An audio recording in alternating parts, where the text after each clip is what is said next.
Molt bon dia, bona vesprada o bona nit. En primer lloc, m'agradaria agrair al comitè de selecció que m'hagi permès estar avui ací, encara que no de manera física a causa de qüestions pandèmiques evidents, en aquest Congrés Internacional Virtual que aborda un tema, al meu parer, interessantíssim: proscrits, marginats i minories ètniques a la Corona d'Aragó, des del segle XV fins al XVIII. És una temàtica davant de la qual no puc ser imparcial, perquè considere que atendre a ella és ben necessari i, de fet, el factor de la invisibilitat és un dels pilars fonamentals sobre el qual transita la meva investigació habitual, encara que generalment aborde períodes relatius a un temps més actual. No obstant això, i com que avui hem de viatjar al passat, m'agradaria començar recordant a George Steiner, també com una mena d'homenatge, ja que va morir el passat febrer, i el recordaré concretament amb una cita que apareix al seu llibre Lliçons dels Mestres i amb la qual es refereix a una invisibilitat que crec que hauria de preocupar-nos a tots. De fet, aquest congrés podria ser a la seva manera també una espècie de materialització d'aquesta preocupació a la qual em refereix. I el text de Steiner diu el següent: els estudis, els tallers, les classes magistrals exerceixen un paper decisiu en tota la història de la música i de les arts. Es remunten a l'antiguitat i han generat la seva iconografia secundària i la seva llegenda pròpies. Abunden els quadres i gravats, moltes vegades satírics, de classes del natural en les acadèmies i de composició en els conservatoris. Balzac, Zola, Thomas Mann tracten aquest tema. Moltes més obres d'art clàssic de les que ens imaginem són col·lectives. Nombroses mans han ajudat al mestre. La comèdia de l'aprenentatge i l'exercici coral brilla en el Cellini de Berlioz. Bé, fins ací la cita. M'interessa especialment que al·ludisca al col·lectiu que ha fet possible la construcció de l'art del passat, que avui coneixem precisament perquè perdura en el temps, la qual cosa és un factor determinant per a transcendir el pla terrenal i elevar-se, per dir-ho d'alguna manera, fins a ocupar un cert lloc en el que podríem anomenar un pla artístic. No obstant això, malgrat aquesta perdurabilitat, que és una conseqüència directa d'un treball correcte, d'un exercici generalment impecable quant a procediment i metodologia es refereix, quelcom que amb el temps sembla que hagi anat desvinculant-se una mica del fet artístic, veiem que aquestes mans, que podríem considerar igualment mestres i que segons Steiner ajuden al mestre, han sigut moltes vegades suprimides de les pàgines de la història que al seu torn s'ha preocupat ben bé de convertir unes obres que se suposen col·lectives en obres individuals o d'autor. Així, ja que la història ens mostra una panoràmica massa general, tal vegada, o fins i tot pot ser que esbiaixada, i a nosaltres ací ens interessa precisament l'acostament, la concreció, llavors ens veiem en l'obligació moral de recórrer a la microhistòria que permet precisament una aproximació, crec que més sincera o encertada tal vegada pel que fa al possible entorn que ens ocupa. Aquesta individualització de les obres col·lectives pot ser que tinga la seva raó en el desig d'escapar de les acotacions que imposaven els gremis en temps molt passats. I cal recordar que en Itàlia és on es van fundar els primers gremis de pintors a finals del segle XIII, principis del segle XIV, i convé incidir en que, a més d'establir una metodologia i per extensió també uns estàndards de qualitat, aquests gremis controlaven també absolutament tots els comportaments dels seus membres. És a dir, que compliren amb les seues obligacions religioses, que no blasfemaren, etc. Llavors, així, pense que és on es genera un punt d'inflexió que jo crec que anticipa aquesta separació entre l'artesà i l'artista. I és que en els gremis, a causa del control excessiu, es propicia una certa deshumanització, una certa pèrdua de la identitat, almenys a nivell individual, en benefici de la constitució d'una identitat col·lectiva.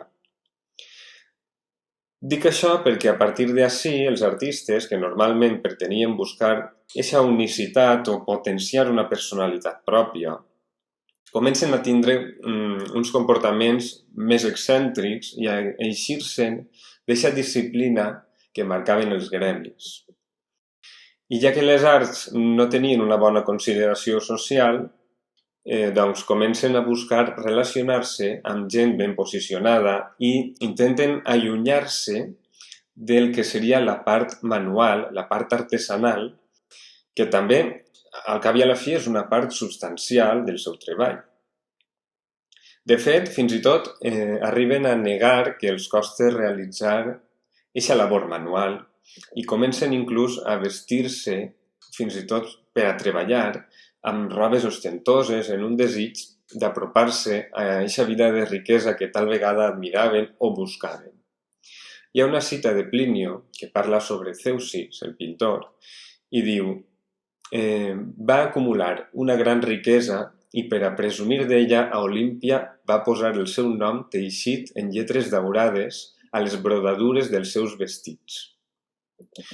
Aleshores, en la recerca d'aquesta personalitat, d'aquesta individualització artística, evidentment tracten de potenciar el que és l'exercici intel·lectual, per a d'alguna manera, com ja he dit, allunyar-se de les tasques manuals. De fet, hi ha una altra cita de Ghiberti que resulta molt il·lustrativa en aquest aspecte i que, referint-se a ell mateixa, diu el següent: poques són les coses importants creades al nostre país que no hagin sigut projectades i dutes a terme per la meva pròpia mà. Aquesta cita, que a mi em resulta molt reveladora, és una evidència de que ja hi ha una marcada diferència entre l'artesà i l'artista, precisament perquè l'artista té la capacitat de projectar, com ell diu, de dissenyar, de pensar per ell mateix. Aleshores, l'art ja es considera una cosa majorment mental, però el que no acaba d'entendre massa bé és per què, amb el temps i amb una societat ja molt més avançada, s'ha seguit invisibilitzant aquesta facció artesanal fins a tal punt que a l'actualitat està efectivament desapareixent, segurament, a més, per les circumstàncies tecnològiques que s'han anat succeint i imposant a les tasques estrictament manuals. Però jo crec que també s'han imposat també per una qüestió de pura rendibilitat funcional, tal vegada, i perquè també la societat s'ha tornat una mica conformista i fins a cert punt podríem dir que gran part d'ella una mica ignorant pel que fa a l'artesania, a les arts decoratives o als oficis artístics, però no solament tal vegada perquè no s'hagin interessat, sinó perquè tampoc com a societat ens hem preocupat de que ho coneixeren. I davant d'aquesta crisi d'identitat, per dir-ho d'alguna manera, del treball artístic i artesanal que he plantejat anteriorment, potser per a continuar caldria preguntar-se quina és la finalitat de l'art per a posteriorment tractar de concretar-lo d'alguna manera. En aquesta direcció em sembla bastant adequada l'afirmació que ens ofereix Hermann Brock en La mort de Virgili, on diu que la missió de l'art resideix a presentar la totalitat del seu temps.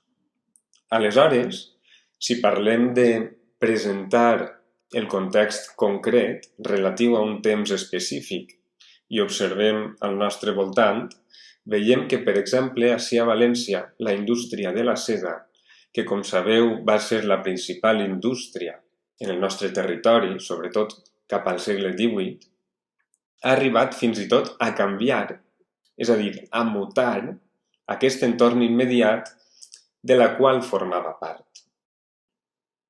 Vull dir que aquesta labor que podríem qualificar d'artesanal no sols ens presenta encara avui la totalitat del seu temps, com diu la definició d'art que hem esmentat, sinó que, a més, ha aconseguit construir el seu voltant fins a tal punt de convertir-lo en una treta identificativa del lloc.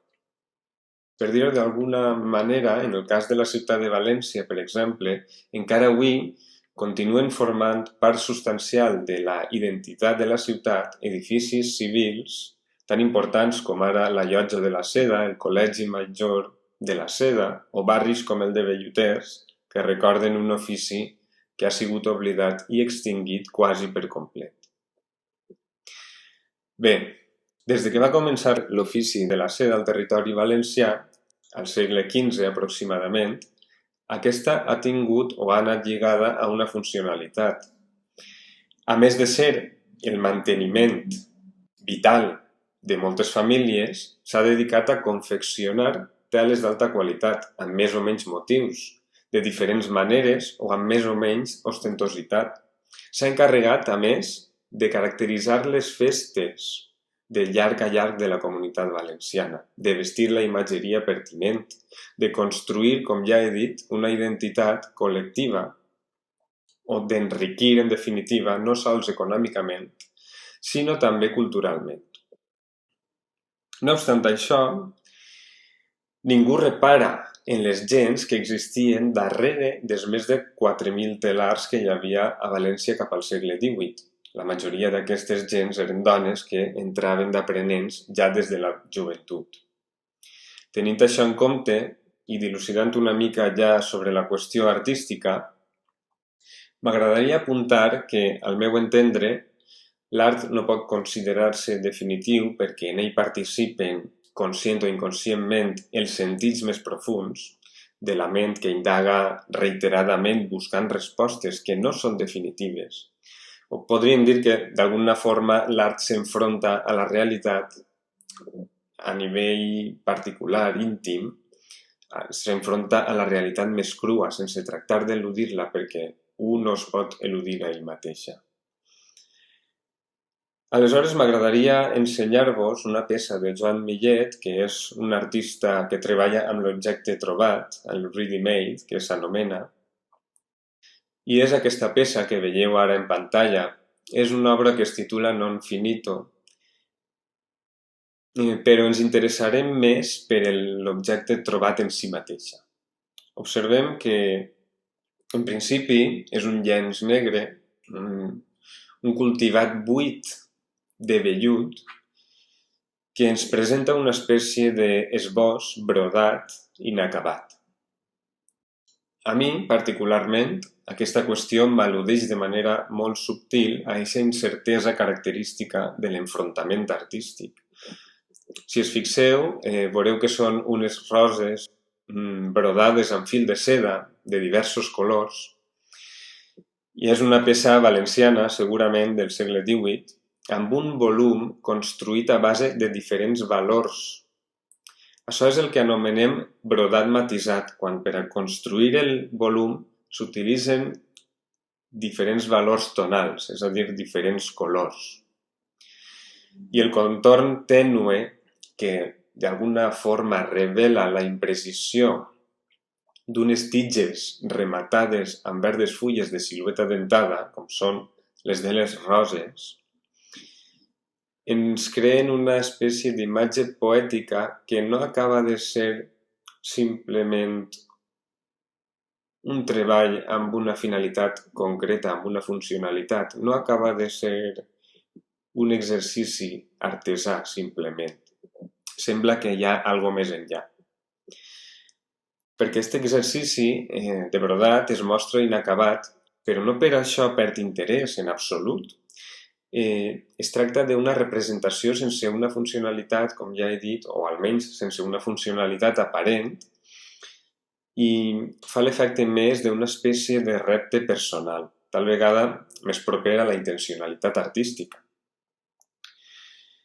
A tot això, representar resulta a la seva manera una contradicció, ja que és un resum d'una realitat delimitada i al mateix temps una ampliació d'aquesta.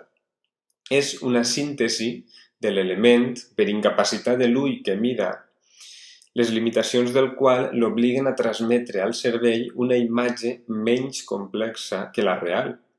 Això ocorre després de l'absorció mental d'aquesta imatge, complementada i enriquida per la subjectivitat de l'acció, percepció, assimilació, representació. S'absorbeixen així, sobre aquest suport, en el brodat, les flors i també la terra i la saba que les mantenen.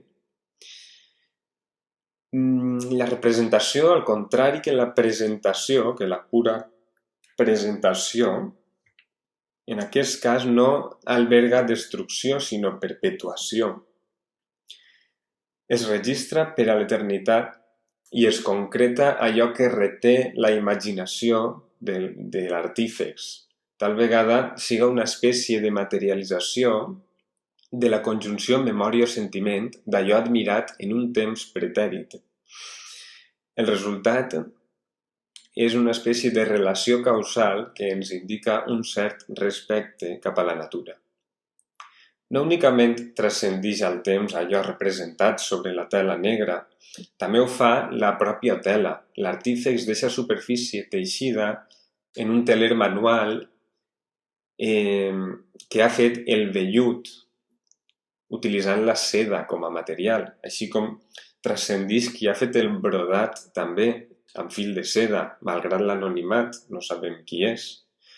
Però sí que va deixar l'empremta de la subjectivitat inherent al propi acte de representar, la composició, el cromatisme, la sensibilitat d'uns ulls específics, les imatges dels quals atrapades van traduir una ment condicionada pel seu voltant, és a dir, pel seu exterior, però també, a més, pel seu interior. Per tant, si d'una labor com aquesta, que en principi respondria a una etiqueta, artesanal o d'ofici artístic, veiem que podem extreure i plantejar totes aquestes qüestions que tenen a veure directament amb el fet artístic, i em referisc a nivell de concepte, per què continuem separant tan estrictament l'art de l'artesania i oblidant o relegant tots aquells artífex i totes aquestes maneres de fer?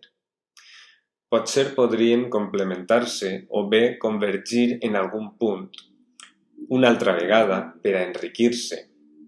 Cal no oblidar que el 1686 el rei Carles II va concedir al gremi de la seda valenciana la més alta distinció, considerant-la com un art major. Així que bé, com diu John Berger, això no és més que el projecte que pot ser més endavant emprenen uns altres. Jo espero sincerament que el temps esborre o altere lleugerament aquesta injusta invisibilitat que han hagut de suportar tants col·lectius durant tant de temps. Potser això en un futur ens permeta ser una mica més conscients de la totalitat del nostre temps i de totes les mans mestres que l'han anat conformant. Moltes gràcies.